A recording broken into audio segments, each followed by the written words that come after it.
तारानगर पंचायत समिति की ग्राम पंचायत भनीन के सरपंच प्रशासक गिरवर सिंह से बातचीत में बताया कि पंचायत में बजट की कमी की वजह से विकास में काफ़ी कमी आई है। उसके बावजूद भी हमने सरकार की जन कल्याणकारी योजनाओं को धरातल पर लाने का प्रयास किया है। आइए सुनते हैं विशेष बातचीत। आप पिंडों से मैं बिरबल कड़वा और आज हम पहुंचे हैं पंचायत समिति तारानगर की ग्राम पंचायत बनीन के अंदर। यहाँ हमारे साथ सरपंच गिरवर सिंह जी मौजूद है। रूबरू होते हैं। इस क्षेत्र की जनता ने इन्हें मान सम्मान दिया। ठीक 6 वर्ष हो चुके हैं। एक बार प्रशासक के तौर पर पुनः सरकार ने जिम्मेदारी देते हुए इनको जिम्मेदारी दी है। किस प्रकार से रहे 6 वर्ष ग्राम पंचायत बनीन के लिए या ग्राम पंचायत दुलेरी, इनके जो राजस्व ग्राम है, किस प्रकार से विकास हुआ यहाँ की जनता के लिए, करते हैं बातचीत। सरपंच साहब नमस्कार। नमस्कार। सबसे पहले आप पत्रकार बंधुओं को नमस्कार। जी धन्यवाद। सरपंच साहब क्या कहना चाहेंगे? सबसे पहले जब आप सरपंच बने थे, अगर बात करें ग्राम पंचायत की बनीन की, तो यहाँ मेजर समस्या क्या थी और कहाँ तक समाधान हुआ? यहाँ पर सब गलियों की, ये रास्तों की और हर तरह की समस्या थी। जी उसमें थोड़ा सा निवारण हमारे ये मनरेगा कार्य से हुआ है। 2-4 रास्ता बढ़िया तरीके से निकाल दिए गए, बढ़िया तरीके से लोग ये गलियाँ बनाई गई है। सारी हमने तो मनरेगा से बनाई गई है। क्योंकि पहले तो मैं विधायक हमारे बुढ़ानिया जी थे कांग्रेस से, और मैं बिलोंग करता हूँ बीजेपी से। जी तो इस तरह से हमारी विचारधारा नहीं मिली। तो मेरे को कोई विधायक कोटा, एमएलए कोटा, वो प्रमुख कोटा, कोई प्रधान कोटे से कुछ नहीं मिला। कुल मिला के ये कह सकते हैं कि ग्राम पंचायत बनीन को राजनीतिक एक तरह से प्रताड़ना का शिकार हुआ, फिर शिकार होना पड़ा। ये बीजेपी सरकार आ गई। जी लेकिन प्रधान कांग्रेस का रहा और प्रमुख बीजेपी का है, लेकिन वो गुट भी अलग से है, इसलिए हमारे को कुछ नहीं मिला। तो सरपंच की तो कोई पार्टी नहीं होती है? सरपंच की कोई पार्टी नहीं होती है, विचारधारा अलग अलग होती है। जी और उस विचारधारा के अनुसार मेरे को एक तरह से मोहरा बनाया गया। जी और आज भी वही बात है।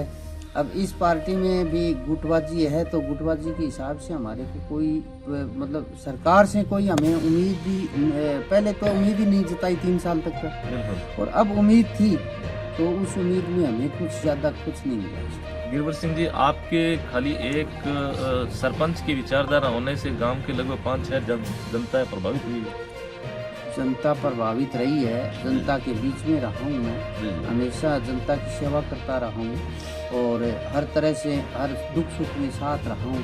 लेकिन मेरी ये इच्छा थी, वो काम कराने की जो जज्बा था, उसमें मैं मतलब कामयाब नहीं हो उसका। सिर्फ मैंने मनरेगा से जो काम आए वो करवाए, और जो हमारे एफएफसी के जो किस्तें आती है उनसे कितना काम होता है। उनसे तो सुरक्षा कर्मी गार्ड है और भी पंचायत के बहुत खर्चे होते हैं, वो पूरे नहीं हुए।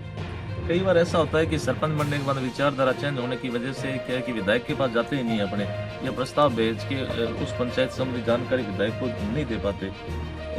मिलना हुआ कभी बुढ़ानिया जी से मिलना हुआ, उन्होंने आश्वासन देते रहे, लेकिन हमें काम नहीं मिला, और न हमें कभी पंचायत समिति कोटे से कोई काम मिला, न हमें कोई जिला परिषद से काम मिला। जी दुलेरी को लेकर बात चल रही थी कि नई पंचायत बनेगी, लेकिन वो भी सपना पूरा नहीं बना। वो सपना तो हमारी पार्टी ने पूरा नहीं होने दिया, क्योंकि सारी बात प्रेसीमैन की इस बीजेपी पार्टी के हाथ में थी। इस समय तो हम गांव वाले सिर्फ 13 वोट छोड़ करके बाकी पूरे के पूरे बीजेपी को देते आ रहे हैं हर समय। लेकिन बीजेपी पार्टी के कुछ समझो जो अग्रणी नेता हैं, उन्होंने हमें हमारे गांव को पंचायत नहीं बनने दिया और पंचायत मुख्यालय नहीं बनाया। और साइड में जो एक झांझनी गांव है, उसमें सिर्फ बीजेपी के कोई 150-200 वोट आते हैं। उन्होंने ये सोचकर बना दिया कि दुलेरी को इनके साथ जोड़ दिया जाएगा, तो इन 1200 वोटों के में से पूरे के पूरे वोट हमारे साथ आएंगे। लेकिन अब ऐसा हुआ है इस गांव में कि इस गांव में भी पार्टी दूसरी विलोम करनी पड़ेगी, मजबूर नहीं। जी जी क्योंकि हमारा जब काम नहीं होता तो फिर हम वहाँ बैठ के क्या करें। बिल्कुल बिल्कुल। कहीं कहीं राजनीति की वजह से परेशान है। हाँ, पूरी राजनीति के दौर से ही परेशानी है। जी और पहले तो इस हिसाब से रहे बीजेपी कांग्रेस की, अब बीजेपी में गुटबंदी है, जी उस गुटबंदी के बीच में आ गए। जी। तो कह सकते हैं कि छोटा सा गांव है लेकिन राजनीति बड़े तौर पे देखी जा रही है। गांव छोटा है, एक तरफ ही हम सब रहते हैं, जी जी लेकिन गांव छोटा होने से क्या हुआ, हम 99% जब वोट डालते हैं जी और उनसे हमें कुछ फायदा नहीं मिलता तो फिर हम वहाँ बैठे रहकर करें क्या। जी जी जी। गांव के अंदर वैसे तो शांति रहती है, राजनीतिक हाँ, व्यवस्था तो नहीं राजनीतिक व्यवस्था नहीं है। रहती। जी जी जी। और विकास की अगर बात करें अगर बनीन की, तो बनीन के अंदर किस प्रकार से विकास हुआ है?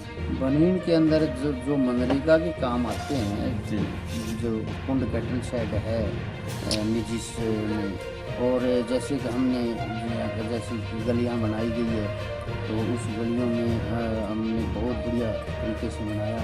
और हमने जो ये खड़ूंजा बनता है उसको भी बहुत बढ़िया तरीके से बनवाया गया है। और जो ये परडा बोलते हैं बिल्कुल बिल्कुल। वो बहुत बढ़िया तरीके से मनरेगा के हिसाब से लगाया। जी सरकार ने अब तो साफ सफाई पे विशेष तौर से फोकस किया है, या प्लांटेशन को लेकर, वृक्षारोपण को लेकर, हरित राजस्थान को लेकर काफी सराहनीय एक तरह से योगदान रहा है। अपनी पंचायत की बात करें तो किस प्रकार से?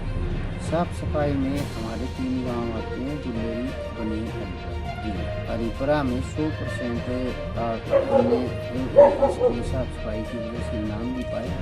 और हमारे दोनों गांवों में जैसे बनीन और दुलेरी में भी यहाँ हमने साफ सफाई का पूरा ध्यान रखा है, पूरी साफ सफाई रहती है। जी जी।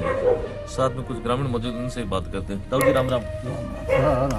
जी नाम है ताऊ जी? मोहन सिंह। मोहन सिंह जी, किस प्रकार से काम किया, काम वगैरह था पंचायत सरपंच साहब के संतुष्ट होते हैं? विकास गांव सोई है, गांव सही है, 100 गांव विकास वगैरह किया है? विकास तो देख लियो थे नरेगा में हो ज्यादा, और पार्टी में कोई दिया नहीं किसी ने। के मानो, के वजह मानो? के मतलब वोट एग्जाम दिया बीजेपी में, अच्छा मैं बताऊँ सर सरपंच है बीजेपी में, यही वजह कौन है? ना सरपंच तो क्या बीजेपी का है ही, विचारधारा विचारधारा दूसरी होगी। लेकिन एक सरपंच की विचारधारा गाँव को नुकसान हो। गांव का नुकसान तो देखो, गांव के सगले सरपंच साहब को नहीं है ऐसा, गांव को है। बिल्कुल बिल्कुल। गांव तो थाने भी कोई लाभ वगैरह मिलोगे? ना कोई को नहीं मिले साहब, ये प्रधानमंत्री आवास योजना को ना लाभ है कोई- या कोई ना को नहीं कैटल मिले, साइड वगैरह है, की नहीं मिले, फंड वगैरह कहीं को नहीं मिले। कहीं कौन मिले? हाँ। तो पंचायत और सरपंच साहब के दिया कौन नरेगा वगैरह? हाँ, सरपंच क्या करेगा, आगे नहीं मिले सरपंच साहब क्या करेगा। बिल्कुल बिल्कुल। तो थारी के मांग है, मुख्य मांग दुलेरी? मांग तो ये है साहब, हमारे स्कूल मांग है साहब, 12 स्कूल होने चाहिए, स्वास्थ्य एक केंद्र वो होना चाहिए, उप स्वास्थ्य हॉस्पिटल वगैरह व्यवस्था कौन की? कहीं बने साहब। जी जी। तो सर सरकार तो हमेशा प्रयासरत रही है कि जो रेवेन्यू ग्राम है उनको भी कहीं न कहीं जो विद्यालय है, जैसे यहाँ से अगर बात करें अपने बनीन की, काफ़ी दूरी पड़ जाती है, तो बच्चे वगैरह कहाँ जाते हैं? बच्चे हमारे यहाँ से 2 किलोमीटर नेटवा लगता हाँ, है, नेटवा। वहाँ पर 80 बच्चे हमारे यहाँ से जाते हैं, 9वीं 10वीं अच्छा अच्छा। छात्र और छात्राएं। जी जी और हमारे यहाँ 8वीं की स्कूल है, 120 बच्चे हैं, 10 का स्टाफ है, बहुत बढ़िया स्टाफ है। लेकिन इसको कोई मतलब इसको आगे 12वीं की स्कूल की जाए या 10वीं की जाए तो हमारे यहाँ फ़ायदा होगा, ताकि ये बच्चे जाते हैं इनमें 2 किलोमीटर जाना, 2 किलोमीटर आना। आज मतलब गांव में ये विद्यालय है वो बने हुए हैं, बिल्कुल बिल्कुल। और 70-80 बच्चे एक गांव से जाते हैं, बिलोंग करते हैं लेखा की तरफ। तो हमारे भी ये मन में आती है कि गाँव के बच्चे गाँव में पढ़े। बिल्कुल। कहीं न कहीं अगर सरपंच साहब बात करें, नरेंद्र मोदी जी अपने पीएम साहब का एक नारा भी है, बेटी बचाओ बेटी पढ़ाओ, लेकिन अपने गाँव में आज भी कहीं न कहीं जो पुरानी विचारधारा के लोग हैं अपने बच्चों को बाहर नहीं भेजते। इस वजह से बच्चियों को कहीं न कहीं पढ़ाई में बहुत रुकावट होती है साहब।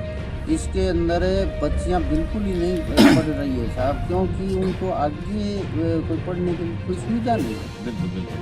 और इस वजह से हमारे मतलब 90% बच्चे है वो 8वीं 9वीं 10वीं लास्ट है। जी जी। उसके बाद हमारे यहाँ BA पढ़ाई- ग्रेजुएट सर्विस में नहीं कोई सर्विस नहीं है बच्चियों की, क्योंकि वो पढ़ाई नहीं होती है तो बच्चियों की सर्विस कैसे लगेगी। बिल्कुल, और गांव के अपने उस हिसाब से भेजते भी नहीं बाहर बच्चों को। हाँ भेजते भी नहीं है, वैसे रूढ़िवादी नहीं है, रूढ़िवादी, लेकिन एक लेकिन मजबूरी है। भेजे कहाँ, मजबूरियाँ हैं लोग। बिल्कुल बिल्कुल। हाँ साधन नहीं।